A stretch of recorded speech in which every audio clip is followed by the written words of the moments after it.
সুস্থ ছেলেকে প্রতিবন্ধী দেখিয়ে ঢাকা বিশ্ববিদ্যালয়ে ভর্তি করিয়েছিলেন ক্ষমতাচ্যুত প্রধানমন্ত্রী শেখ হাসিনার সাবেক মুখ্য সচিব নজিবুর রহমান, যিনি এনবিআর এর চেয়ারম্যান হিসেবেও দায়িত্ব পালন করেছেন। নজিবুর রহমানের এ কাজে সহায়তা করেছেন বিশ্ববিদ্যালয়ের ব্যবসায় প্রশাসন অনুষদের তৎকালীন ডিন ও সদ্য বিএসইসি থেকে পদত্যাগকারী চেয়ারম্যান প্রফেসর শিবলি রুবায়তুল ইসলাম। 2015-16 শিক্ষাবর্ষে প্রথমে ব্যবসায় অনুষদের অধীন গ ইউনিটের মাধ্যমে ফিন্যান্স বিভাগে ভর্তি হন নজিবুর রহমানের ছেলে ফারাবী এন.এ. রহমান। পরে সামাজিক বিজ্ঞান অনুষদের অধীনে খ ইউনিটের মাধ্যমে লোক প্রশাসন বিভাগে ভর্তি হন তিনি। বিশ্ববিদ্যালয়ের রেজিস্ট্রেশন রেকর্ড অনুযায়ী ফারাবী প্রতিবন্ধী হিসেবে তার স্নাতক ও স্নাতকোত্তর শেষ করেছেন। পড়ালেখা শেষে বিভাগটিতে প্রভাষক পদে নিয়োগ পেতেও চেষ্টা করেছিলেন তিনি, যদিও সন্তোষজনক ফলাফল না থাকায় তিনি নিয়োগ পাননি।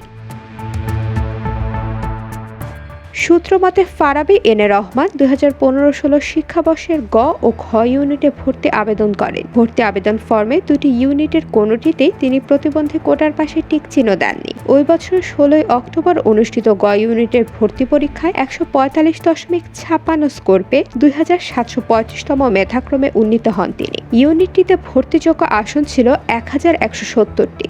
মেধাক্রম অনুযায়ী ফারাবীর বিভাগ পাওয়ার কথা না, কিন্তু তিনি ভর্তি হয়েছেন শিক্ষার্থীদের পছন্দের শীর্ষে থাকা ফিন্যান্স বিভাগে। এক্ষেত্রে নিয়ম ভেঙে তার ভর্তি দেখানো হয়েছে শ্রবণ প্রতিবন্ধী কোটায়। ফারাবীর সহপাঠী শিক্ষক ও পরিচিতজনরা জানিয়েছেন তিনি কখনো শ্রবণ প্রতিবন্ধী ছিলেন না, তার চলাফেরা স্বাভাবিকই ছিল।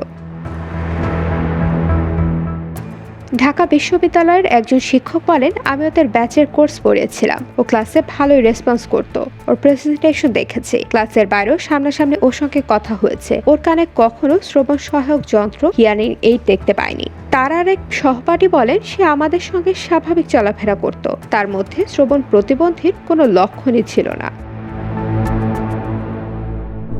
এ বিষয়ে জানতে ফারাবী এন.এ. রহমানের মুঠোফোনে যোগাযোগ করা হলে তিনি ভুল নম্বর বলে সংযোগ বিচ্ছিন্ন করে দেন। অন্যদিকে তার পিতা এনবিআর এর সাবেক চেয়ারম্যান নজিবুর রহমান বলেন, ছেলের মেডিকেল কন্ডিশন থাকায় আমরা তাকে প্রথমে কোটায় ভর্তি করেছিলাম, কিন্তু পরবর্তীতে যেহেতু মেধায় চান্স পেয়েছে তখন তাকে আবার কোটা ছাড়া ভর্তি করাতে চেয়েছি। আর এটা অনেক পুরনো বিষয় হওয়ায় এখন বলতে পারছি না কিভাবে ভর্তি ফর্ম পূরণ করা হয়েছে।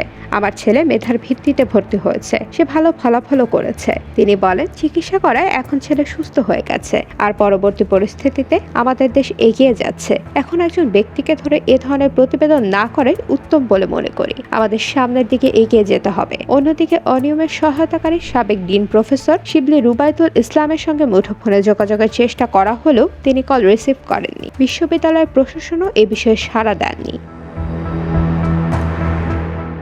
IBTV USA news desk.